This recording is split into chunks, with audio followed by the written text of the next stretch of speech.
bo'yicha viloyat ochiq birinchiligi musobaqasiga xush kelibsizlar.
Birinchi martaga oxirgi martaga Yeshboy va Shahzodat Burxonosimoya.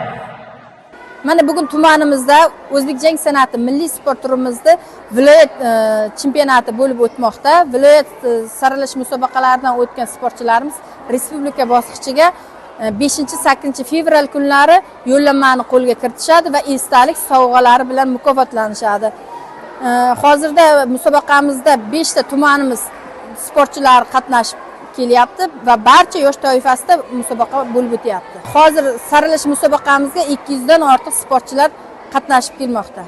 Milliy sport turimiz O'zbek jang san'ati hozirda rivojlanib kelayotgan sport turlaridan hisoblanadi. Qisqa vaqt ichida hozir Surxondaryo viloyatini 5 ta tumanida ochildi. Xudo xolasa bundan ham safimizni kengaytirib, kelajakda maqsadimiz 2026-yil Surxondaryoning barcha tumanlarida ochib, milliy sport turimiz bilan sportchilarimiz shug'ullanib, tarixiy shaxslarimiz Amir Temur, Jaloliddin Manguberdi, Tumaris va Alpomish va Barchinoydek o'g'il qizlarimizni yetishtirib chiqaramiz degan umiddamiz. Yurtboshimizda bergan imkoniyatlardan keng foydalanib, hozir mana biz shogirdlarimiz Osiyo, jahon chempionlari bo'lib yetishmoqda. Biz bundan juda ham xursandmiz.